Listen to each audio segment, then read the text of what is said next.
नमस्कार, सोशल संवाद में स्वागत है। मैं शशि भूषण। झारखंड में भले ही विधानसभा चुनाव संपन्न हो गया है, लेकिन राजनीतिक गतिविधियां और पार्टी बदलने का खेल अभी भी चल रहा है। भले ही हेमंत सोरेन सत्ता में आ गए हैं, लेकिन सबसे ज्यादा फर्क जो है एनडीए में पड़ा है और सबसे ज्यादा करारी हार हुई है सुदेश महतो की पार्टी आजसू की। अब आजसू के अंदर से एक खबर ये आ रही है कि आजसू के एकमात्र सांसद और एकमात्र विधायक दोनों बीजेपी में शामिल होंगे। आज के अखबारों से लेकर सोशल मीडिया में ये तमाम खबरें तैर रही है कि जो चंद्र प्रकाश चौधरी एकमात्र गिरिडीह से सांसद हैं, उन्हें केंद्र में मंत्री बनाया जा सकता है और वो बीजेपी में शामिल होंगे। बीजेपी चाहती है कि झारखंड के अंदर कुर्मी समुदाय का कोई मजबूत जो लीडर हो वो उनके साथ हो, ताकि कुर्मी समुदाय बीजेपी के साथ आए, जो धीरे धीरे बिदक कर वो जयराम महतो के साथ चल गया। और ये काम पहले सुदेश महतो आजसू करती थी, लेकिन पिछले 2 चुनावों से ऐसा हो रहा है। आपको पता है कि 2019 में अकेले बीजेपी और आजसू चुनाव लड़ी थी, लेकिन इस चुनाव में आजसू और बीजेपी एक साथ लड़ने के बावजूद भी इनकी करारी हार हुई है और आजसू के खाते में सिर्फ 1 सीट गई है। और ये कहा जा रहा है हार के बाद से लगातार ये समीक्षा करके कि आजसू के पास जो वोट बैंक कुर्मी समुदाय का था अब वो नहीं रहा।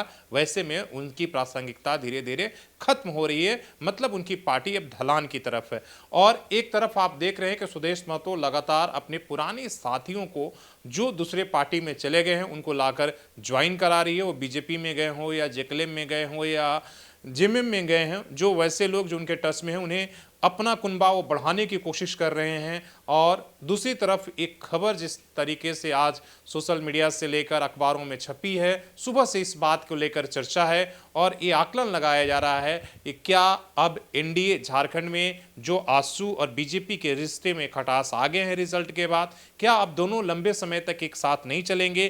क्योंकि अगर बीजेपी के नेता आजसू में शामिल हो और आजसू के लोग अगर बीजेपी में जाएं तो इससे अब अंदाजा लगाया जा सकता है कि रिश्तों में कहीं ना कहीं काफी कड़वाहट है। और कहीं ना कहीं ये भी साबित हो रही है कि बीजेपी के लिए जो काम अभी तक सुदेश महतो की पार्टी आजसू कर रही थी, लगता है कि अब उनकी जरूरतें खत्म हो गई और अब बीजेपी की ये रणनीति हो सकती है कि अब झारखंड के अंदर खुद के दम पर वो लीडरशिप डेवलप करे कुर्मी समुदाय का। और इसी कड़ी में कहा जा रहा है कि चंद्र प्रकाश चौधरी हों या उनके एक विधायक हैं जो निर्मल महतो, तिवारी महतो, और उनको भी पार्टी में शामिल कराया जा सकता है। ये तमाम तरह की खबरें हैं। हालांकि इस पर सुदेश महतो ने प्रेस के पूछने के बाद उन्होंने खंडन किया है कि ऐसी खबरें कहाँ से आती हैं, ये सिर्फ जो है इस तरीके का सोशल मीडिया पर ये बातें बनाई जा रही है। लेकिन एक बात मान के चलिए कि जब कोई बात निकलती है तो शुरुआत में हर कोई इसी तरीके से, वो चंपई सोरेन का मामला हो, वो सीता सोरेन का हो, या तमाम ऐसे लोग जब पार्टी बदलाव की बात होती है तो इनकार करते रहते हैं।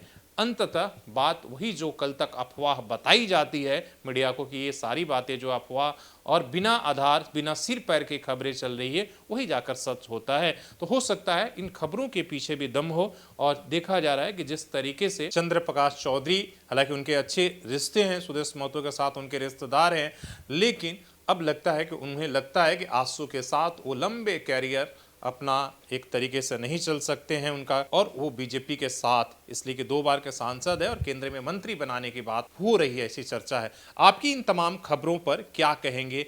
क्या आजसू झारखंड की राजनीति में पहले के जैसी प्रासंगिक है या जयराम महतो ने उनकी पार्टी को एक तरीके से हाशिए पर वोट बैंक अपने तरफ करके डाल दिया है? आपको क्या लगता है? आप जरूर कमेंट करके बताइएगा। धन्यवाद।